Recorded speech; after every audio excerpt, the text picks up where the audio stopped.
Hey guys, what's up? ClayQZult back again with another Final Fantasy Brave Exvius unit spotlight, and this time we're going to be covering ExDeath, the big baddie mage. He's our first 6-star mage coming into Global, and we're going to go discuss him, everything about him. I do just want to apologize ahead of time that my unit spotlights, they've been a little slow coming out, but I'm doing my best, guys, and I promise more are to come. I'm not done with this series. Anyway, let's get into it. ExDeath comes in at 3-star base, going up to 6-star, meaning he's kind of easy to obtain. In a way, he is a rare summon at 3-star, but at least it's a 3-star base, so we can get him all the way up to 6-star. He is a mage type class, meaning that you're going to be using magic abilities mostly to do his damage, and magic is going to be his best stat. Moving on, his TM is Holy, light magic damage to one target. This is a really bad TM in my opinion. We're gonna have like middle tier to low tier fights over this. Kind of controversial, but in my opinion, Holy is just not worth farming. One you could probably skip because doing light damage to one enemy just isn't something we're looking to do when we have all the other abilities and TMs on our platter. We'll go over some of the passives that ExDeath gets. In Transcender, he gets plus 30% magic damage to humans, beasts, birds, plants, and bugs. This is really good because most killer abilities are only for physical damage, and yes, they buff it by 50%, but here we're doing 30% more magic to these, and he gets this passively, so pretty good for ExDeath. He's like a mage bringing us into the killer world, and I really like that. And then he gets another great passive called Dual Black Magic, can cast black magic twice a turn. So essentially how this ability works is it will be on your abilities, you'll scroll down to it, click Dual Cast Magic, Black Magic, then scroll up and click on two different or two of the same. So for example, you could cast Thundaga and Firaga, so you'd click, and it would cast them both. Or you could click one on Thundaga and the second one on Thundaga, and it would cast them. Remember, it's only dual black magic, it's not dual cast, so you can't dual cast things like white magic or anything like that he might have. His limit burst is called Grand Cross. It's going to do dark magic damage to all enemies, and it's going to do 4 random status effects to them. So I would see Grand Cross being really good in the arena, essentially trying to really mess up the enemy arena team, putting the status elements on them, things like that. I would say this limit break is actually pretty darn good, and you know, Cecil is the top dog in the limit burst world or limit break world in this game, but I think ExDeath's a close second, or at least second on the totem pole. So if you guys do have limit burst pots and your Cecil's already done being leveled up with his limit burst, maybe decide you're going to spend them on ExDeath. Moving on, his main magic damage abilities, ExDeath covers them with Blizzaga, Firaga, Thundaga, and Meteor. Okay, guys. The cool thing about ExDeath is he's a chaining beast with a dual cast black magic, and he gets the 3 main casting, you know, elements in Blizzaga, Firaga, and Thundaga. So that's really good. You know, any mage you really want to have those 3, and so you can cross over and be chaining with whoever you want to. And then he also gets Meteor, which is going to do massive damage to all enemies and ignore Spirit by 25%. Spirit being magic resist, so it's going to be great for him.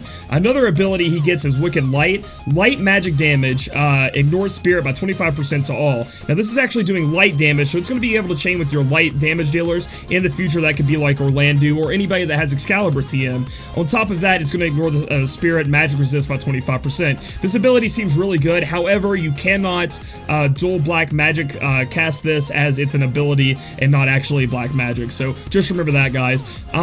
Stat pots are released in the game now, so I do want to cover those. For ExDeath, you want to be using your magic up pots and your MP up pots on him. You know, those are the main stats you want to go with. Obviously, you might be wondering, you know, should ExDeath be the one that gets these? Should I be putting them on someone else? With ExDeath being a 6-star, yes, I think you should put your stat pots on him. And just for people who don't really understand how stat pots work, they can only go on the unit as long as you know, they're not maxed out on their pots. It actually raises your base, so it would raise your magic and MP base up.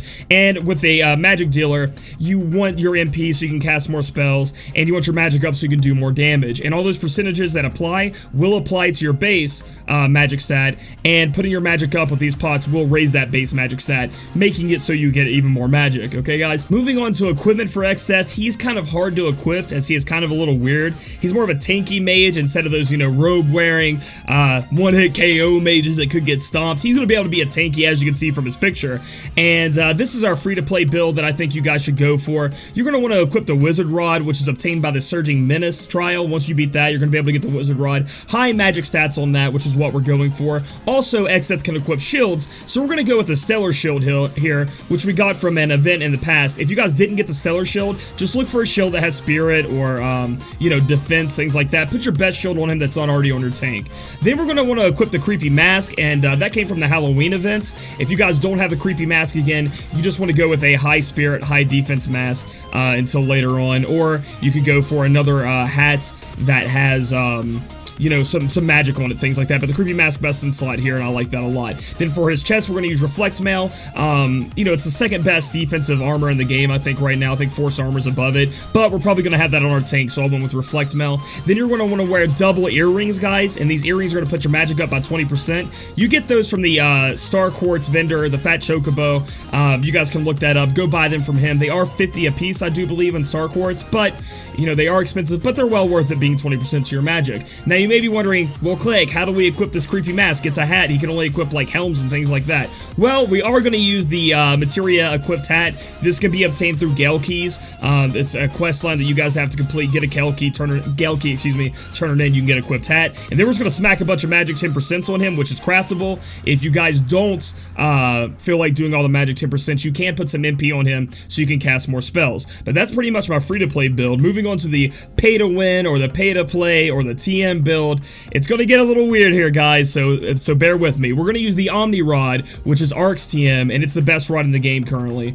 Then we're going to equip him with the Enhancer, giving it some attack and some magic, and the Enhancers, you guys are going to figure out why we're using the Enhancer in a minute.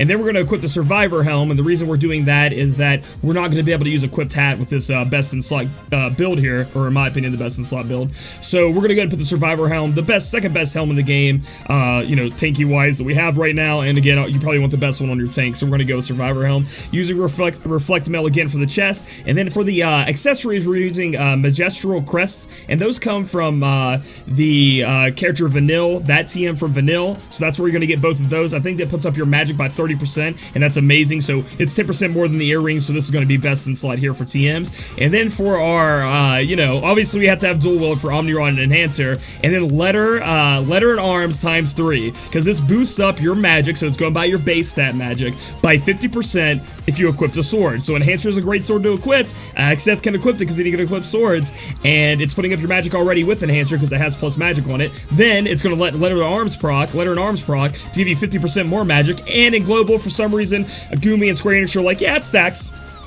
It stacks. So yeah, it does stack. So this is the best build, I think, in my opinion. This is what you want to go with, guys. You can obviously put magic 30% from Shantoto one, but this is the actual best build that you can do. You can get your magic up to almost like 750, 800 in that area with this build. So it's kind of crazy, depending on how much mag up pots you put on your ExDeath. And finally, we are going to be using the Esper Ramu.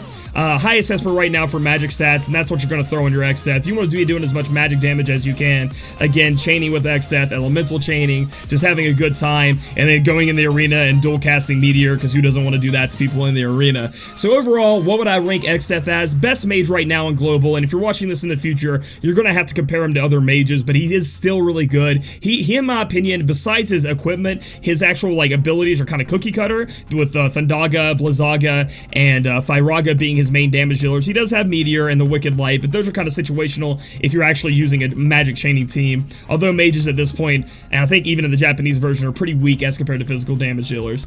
If you guys like this video, give it a thumbs up, comment down below how you felt about ExDeath, or if you have a different build, and subscribe for future content. We'll see you guys later. And he's powering up.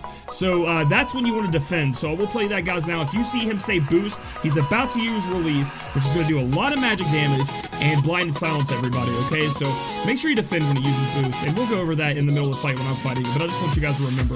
And this is the most stupid ability. I hate these abilities in games.